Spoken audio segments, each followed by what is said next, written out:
Alright mga kamanibela, katatapos ko lang maligo at dahil malamig ang panahon ngayon, kaya tayo naka long sleeve. At eto na ang exciting part ng ating programa. Sa ngayong araw is matutulog na tayo dito sa ating camper. Kaya bubuksan natin yung pinto at yan ang bubungad sa akin. Sobrang ganda. Ganda ng kulay, wooden color, and then kulay white pa yung mga walls niya and yung ceiling. So ang gagawin ko, akit ako, iwan ko dito yung tsinelas ko. Or kung para mas safe, pwede naman dito iwan sa loob. Ayan. Pasok tayo. Then pwede kayo magtanggal ng, halimbawa nakasapatos kayo, no? Pwede kayo magtanggal ng sapatos dito habang nakaupo dito sa side.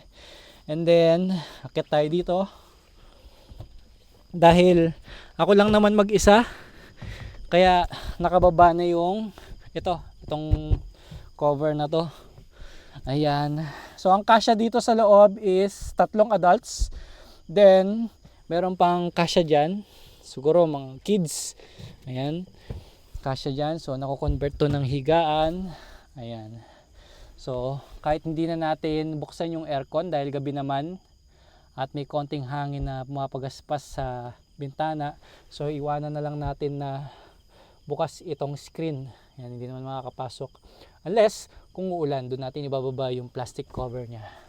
For my privacy, ayan, tatakpan lang natin yung bintana dito. Ayan, natin nakasara ng ganyan. At ang maganda dito, white yung ceiling, so mas makikita mo yung mga insektong nakapasok dyan, no? Yun ang advantage na itong color na to. Pwede namang palitan ito ng black, depende sa kulay na gusto niyo. Ito lang, gusto ko lang magkaroon ng screen sana to para kung sakaling hindi umuulan, pwede natin buksan. So sa mga next mag-avail ng ganito, i-request nyo na lang. Okay, para sa security naman, ayan, papakita ko sa inyo. Ito yung pinaka the best sa camper na ito. Pag isasara mo to, meron siyang handle dito para mahila mo kasi ito lumalaban siya. Meron siyang hydraulic para ibukas niya ng kusa. Ngayon hilahin mo ng ganyan para tayong nasa barko sa ilalim ng deck, no? Yan, hilahin mo ganyan.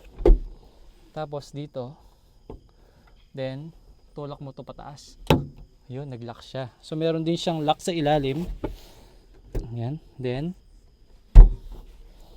ayan, hindi na siya mabubuksan sa labas. Alright, so pasok naman tayo dito. Yan, ready na tayong matulog. Ito na yung ating unan at saka kumot.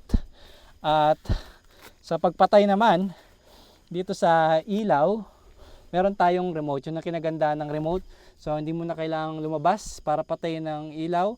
At di ka na kailangan pumunta dun sa baba para ma-off mo yung ilaw dito sa loob.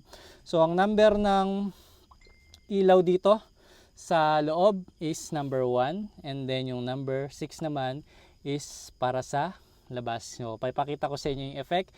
Patayin natin yung sa labas. At pagkatapos patayin natin yung sa loob. Good night, guys.